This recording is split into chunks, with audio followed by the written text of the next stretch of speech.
Alright, I'm going to show you how to shut down your PVB for the winter pressure vacuum breaker.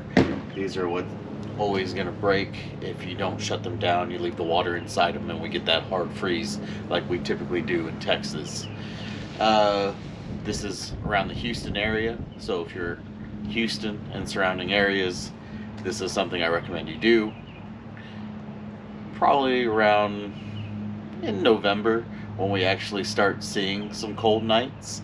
I know October can still be warm. That's the month we're in now. It's about 50 degrees this morning. It's absolutely amazing. We're not used to that, especially after the harsh summer we just went through. Anyways, I'm going to go through, show you what you need to do to shut this down properly. And if I've installed one for you and you do have these, I'll show you how to use these as well. And we'll go from there. Alright, let's get started. Alright, so if your system was installed by a professional, most likely you're going to have a valve that's in ground. It's going to look like this. I'll take a picture of the actual valve in the ground itself because you're not going to be able to see it on this video right here. I'll put a picture to the side, but typically these are going to be between your box and your backflow here. So what it is just a valve, and it's going to isolate the water from the house to the irrigation system, so you're not having to kill the whole thing in case something happens. Not saying you're going to have one. There's a lot of houses, especially in our area, that don't even have a PVB. So if you don't have one, I really recommend installing it, because if something happens to your sprinklers, your valves, they get stuck open, well, now you're gonna have to shut off the whole house until it gets repaired. So anyway, you're gonna want to close this. It's just a 90-degree turn, and now this is off. If you don't have one of these, that's fine. You can still shut it down, but you're gonna have to shut it down from here rather than isolating it. So that means the water is going to be all the way up to this point, and then from this valve forward, once you cut it off, this will be dead.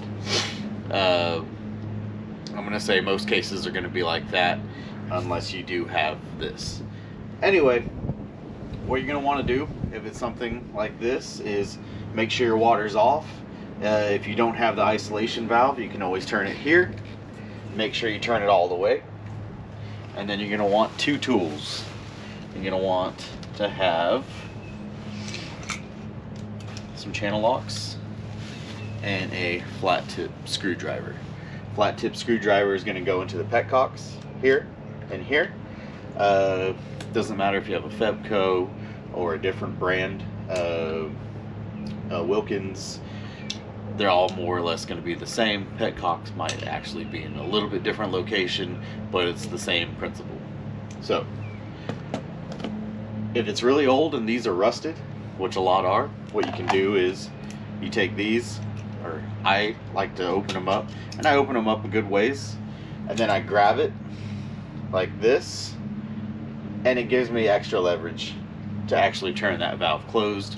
Or sometimes these are rusted and you can actually hurt your hand, cut your hand. So if you use this and these are completely gone, you can always use it to turn the nut and close it. Now when you go to open it, that nut might actually bust off, so you're gonna have to just play it by ear, see what you're working with, and you can always call me 281-755-1452 Nick. Alright, so going from there, we got this shut down both ways, but there's still water inside from here to here, and that's what we're trying to alleviate. So what we're going to do is we're going to open these petcocks, and it's just a 90-degree turn. I doubt you saw it, but there's very little amount of water that just spit out through there. Now when I open this should drain out a little more, because what's actually in there holding pressure will drop and let it drain out. There we go. So if you only have this and this, that's about as far as you're gonna go. You can always invest in a bag, which I would do no matter what. You can buy it from me, 281-755-1452. But it's Velcro on the bottom. It's nice thick vinyl and it's insulated, so if it rains, it's not going to get wet. The Velcro here at the bottom is going to kill the wind, and then you can always throw a lock or a zip tie if you live in one of those questionable Houston area neighborhoods where if it's not tied down, it's leaving the yard. All right, so you just throw this over top.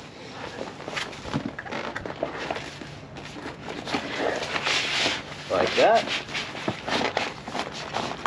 Put the Velcro together. And now you're set. I mean, it's ready for winter. If it's one that I've installed, I'm going to show you what you're going to do next for the hose bibs to drain it out properly. That way, if you don't have a bag, at least you're getting all the water out of the actual PVB itself, and there's nothing to expand and crack it when we do have our hard freeze. Throw that to the side.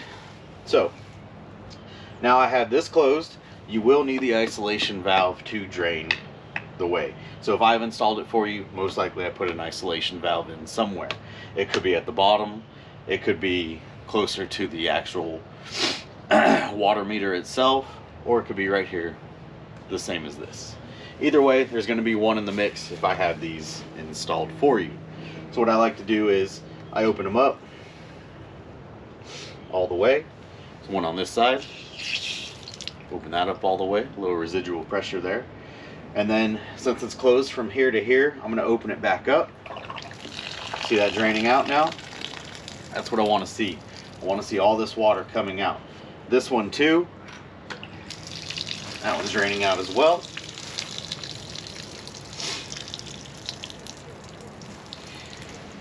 If I sold you the hose bibs, most likely you got the bag as well.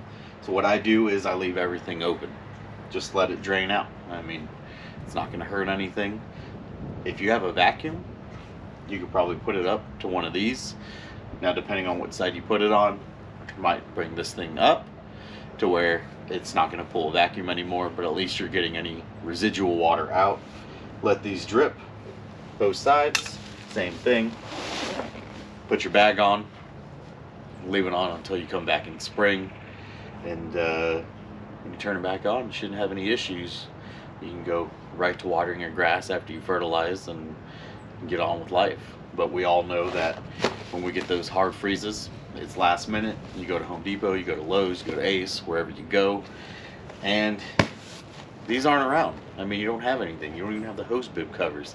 It's a last minute thing. Everyone bum rushes it, and then you're wrapping it with a towel and a trash bag. So if it's been working for you, it's been working for you. I'm just here to help you out, see what we can do so you can keep this from happening. These are getting costly. If you have any questions, call, text 281-755-1452. I'm Nick, and if you need any other help, call me.